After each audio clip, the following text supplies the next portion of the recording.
Alright, this is going to be a quick video to show the way that I actually change the nozzle or maybe replace the Bowden tube or whatever situation may cause me to actually remove the tube and the nozzle, showing how to get it back together properly so that you don't create more problems than you started with. Basically, I have a piece of 1.75 filament here. This is a Hotend off an Ender 3 Pro. It's stock, nothing about it has changed. It is a fully functional Hotend. And the Bowden tube. This is the white original Bowden tube that comes with the printer. We have a 0.4 millimeter nozzle, a standard coupler that came with it. They are fully functional, and we also have the coupler that goes on the other end of the Bowden tube that's attached to the extruder. So for now, we're going to concentrate here on the Hotend and how you need to go about the procedure of replacing, say, a Bowden tube and or a nozzle. If you have clogging issues or blockage, this is going to kind of cover what may be the issue and the cause of that. This is the heat block. It is designed to heat up very hot and heat the nozzle here at the end so that the filament itself can actually soften enough to be extruded out the nozzle with pressure from the extruder on the other end, pushing the nozzle, pushing the filament through the Bowden into the Hotend, through the heat sink and out. The heat sink is set up so that when the Bowden tube is in place, it is kept relatively cool and cool enough here not to allow the filament to get soft. If it gets soft, it starts to crush the filament, and then it kind of balloons out, and that in itself causes blockage.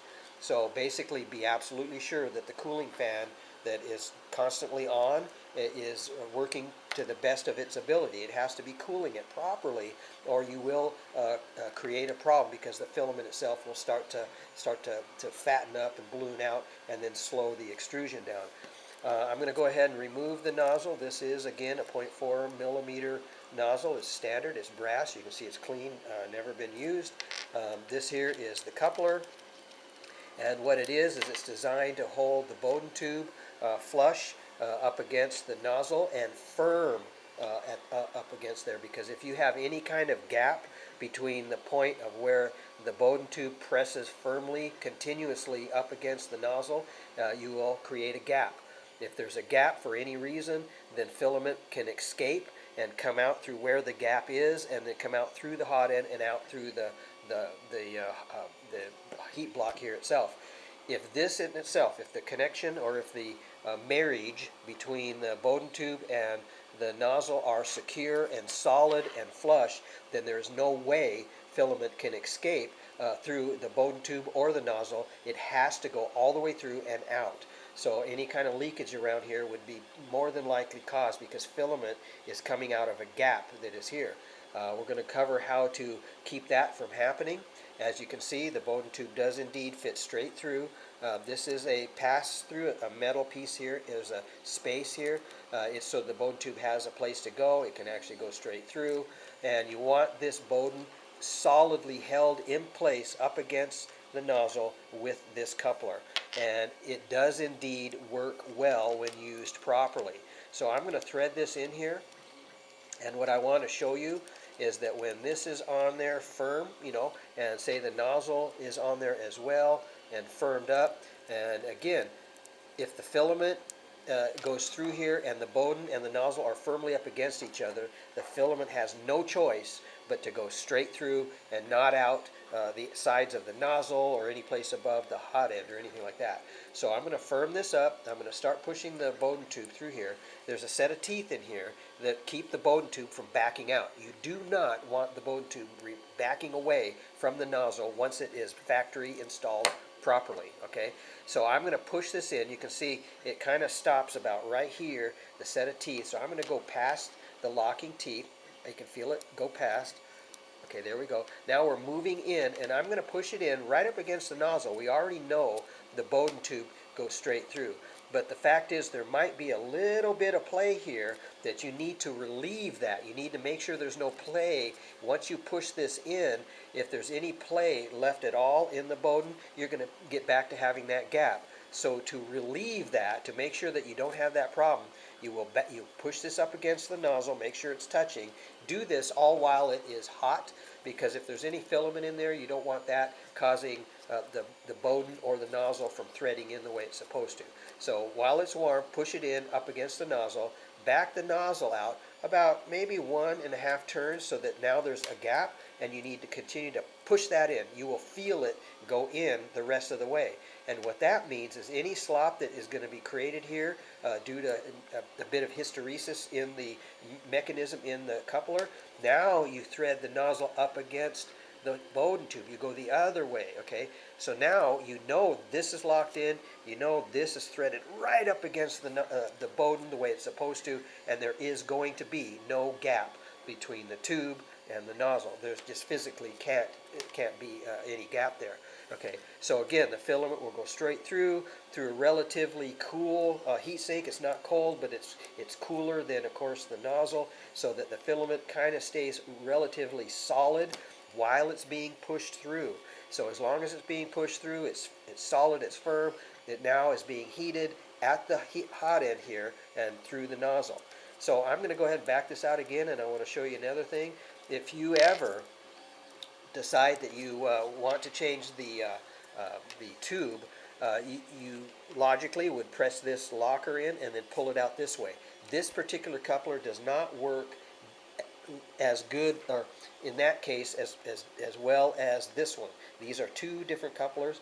This one is on the other end. It's relatively simple to remove that, kind of. I'll go into that as well by pressing this white unlocking or kind of a de-unlock part of this coupler.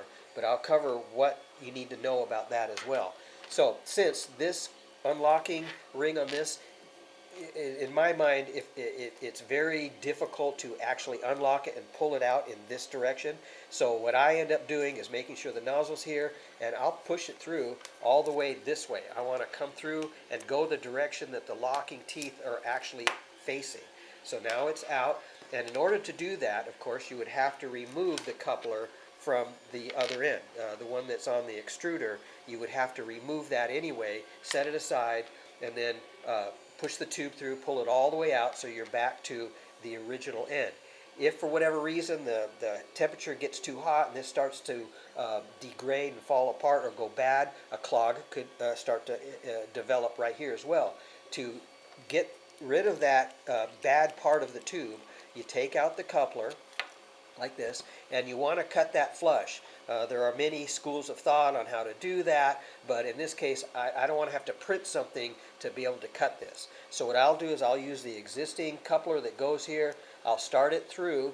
Okay, now if you put it through to just so that you just barely see it, let me get it going here. So, okay, so now you see it just barely protruding right there. So what I'm going to do now is I'm going to use the flat side of this coupler on the flat side right against the metal, and I'm going to cut it now flush. This is my flush cut. So you need it completely flush so that when it is pressing up against the nozzle, you know that it is a good, firm, flush contact at that point. Again, you want to maintain that throughout the entire life of the hot end, in fact. So I'm going to say, to get that to be sure that that is flush, and you want to make sure this is clean and down to the brass part of the nozzle before you actually reinstall it. And make sure maybe it's clean as well, no filament caught in there. You can heat that up, clean that up, get the filament that might be in there out of there. Okay, so what I'm going to do is take my blade, I'm going to press it up against the metal part of the coupler here, and I'm going to cut right up against it. I'm going to use the metal coupler just like that as my guide. Okay, and I'm going to check it again here, make sure that it is totally flush right up against the metal part of the coupler. That's my flat side. I know my nozzle or my Bowden tube is now completely flush cut. This is the part I cut off. That would be the part that would have been cut off at an angle. That's gone, or maybe it's gone degraded and gone dark and black and small, whatever. You cut that off. Again, now to get this off of there, you don't pull it back out, push it straight through. As I mentioned before, you're going to push it straight through, just like that. We're going to take the coupler here, put it back on the hot end here, just like that. One thing you got to be aware of too is when you heat this, you don't want it so hot because the fan is no longer cooling any of this, so you don't want to overheat the block at all. So I would say probably 200 Celsius is a pretty good temperature to work with.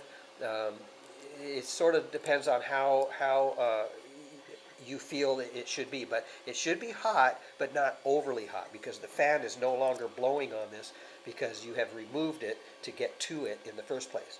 So now what I'm going to do is I'm going to take the nozzle, the new nozzle or clean nozzle or whatever, put it back into place, get it started here, and I'm going to just firm it up. I'm not going to tighten it at this point in time, so I'm just going to get it in there, get it up against there, firm it up so it kind of basically has nowhere to go. Again, without any filament in the way, it is a heated knot or a block. You tighten it in there. You're going to take your Bowden tube, you kind of put this in there, and you can probably now tighten this, get it pretty well tight. You don't probably won't have to mess with this again during this procedure. Take your Bowden tube, and you've already flush cut it. You know it's already flush because of the technique I showed earlier. We're going to start this in there, kind of give it a twist, get it started, and you're going to push it right up against the nozzle. You will feel that it goes no further. Now, what happens is if there's a little bit of play in here, if there's anything, because going this way against a set of teeth that are in there, and it wants to pull back and lock in, if it pulls back even that little bit, okay, on the teeth, you're going to create the gap. So how do you get rid of that? I can't push it in any further past the teeth, so how do I get it further in past the teeth so that it's able to lock itself in? Well, what you do is you take the nozzle, back it out about a turn and a half.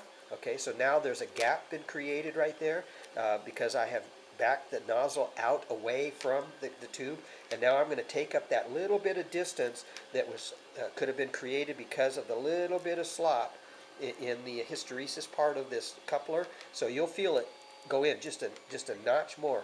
Okay, so now I am completely, again, back up against the nozzle. So I'm going to tighten this up and push the nozzle up against the tube now. So what happens is this pushes out, the teeth lock, everything is locked in place. There's no physical movement. I'm going to firm this up. It doesn't have to be overly tight, but you don't want it loose, okay? You don't want it tight because tightening it isn't necessarily keeping it from coming out here and there.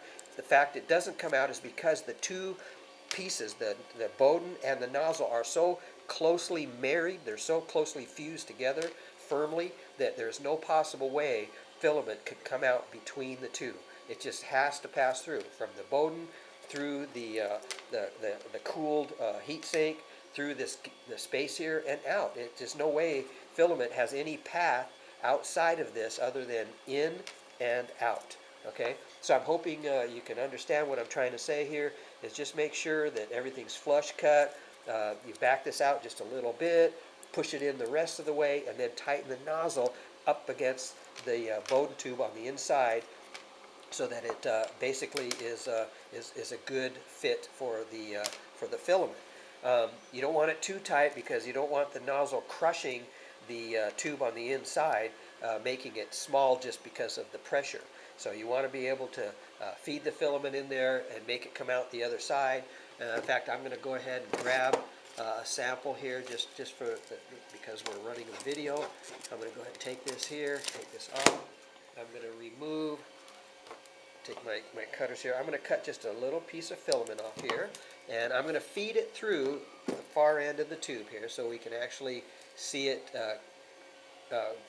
come out here. So let me go all the way up. Okay, I can actually, with the white tube, I can actually see the filament passing through, which is kind of a good thing. There's another tube, it's a blue one, that you can't even see the filament, but in some cases that's actually a useful option.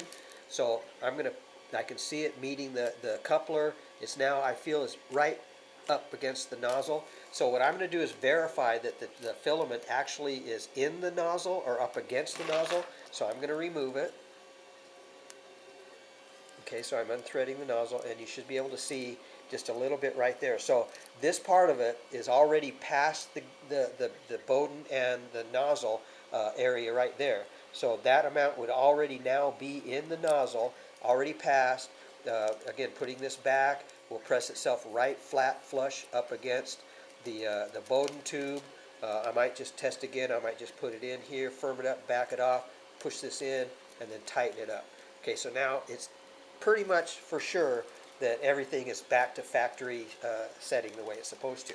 So I want to show you on this end one of the issues that seem to crop up all the time, and they tend to just make comments that you have to buy new couplers and all that. If the couplers are used properly and the hot end and the nozzle are installed properly, you shouldn't have any issues. This particular coupler is the one used up on the extruder, and the way that works is it threads into the extruder. This works differently because there is no path all the way through. It pretty much pushes up against the dead stop in here, and then there's a blue clip that goes on here to keep it from moving in and out.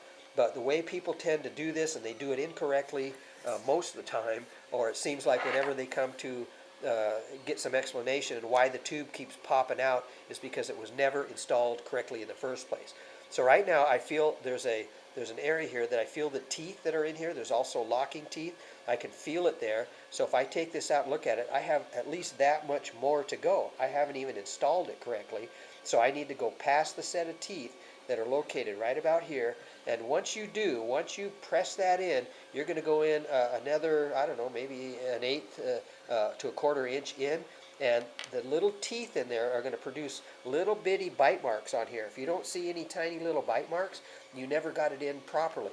So again, you get to that point where it kind of stops, and you're going to push it in, maybe twist a little bit so that it literally will go in farther. You will feel it go in past the original stop. It will indeed go past here, further in, and I don't want to actually do that now because honestly, once that's in there, it's a bear to get out. So I don't know why sometimes the tube just flies out and comes out or whatever, because if it's in there properly, it's going to be difficult to get out unless you actually make the effort to push this little locking or unlocking ring in to release it. That's what it's supposed to do. But again, if it gets in there, it's difficult to get out. You will have to fight it. Also, when you go to take it out, make sure the blue clip, which is also holds this in the out position, this is supposed to unlock it, but you want to be able to pull this out, lock it in the outward position so that the teeth are literally as pushed in as they are designed to be. So you push it in, go a little bit further, and you're done. This is a good setup here, and it will work for you for a long time. So I just wanted to share that with you. There is another way to actually get so that you can actually you have higher heat. You don't want to go any higher than what is required or is recommended by the manufacturers for the BOWDEN tube. So I'm going to show you one technique that does work. So let's take this out here. Okay, I'm going to push it in. Again, I can't pull the tube out going the obvious way. You don't want to pull it out that other way because again, the coupler itself is again, it holds the tube so well. So I'm going to take this out. I'm going to put this back in here. Now, one way you can actually be able to use a much hotter filament, because right now the BOWDEN tube is set up for a specific temperature, probably not much more than say 220, 225. It may start to degrade the original one. There is a blue Capricorn tube that is a higher temperature, but it has its own problems because when this is in there, it has a bend, and there is a curve to getting from the extruder to the hot end that causes problems because the blue tube itself has a smaller inside diameter.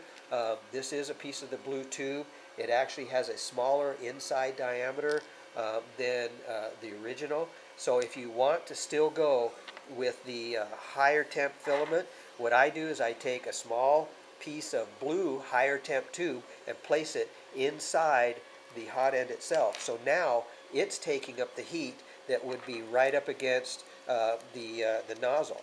So this is sort of like I guess a heat break for the filament. The tube itself would be inside the hot end. It would now be the part that's up against the nozzle firmly, no gaps. You don't want any gaps. And to hold this in place, what you do is you take the original coupler and you add a little ring. This is a white 3D printed PLA ring, that allows the filament to go through, but doesn't allow the tube itself, the Bowden, to back out.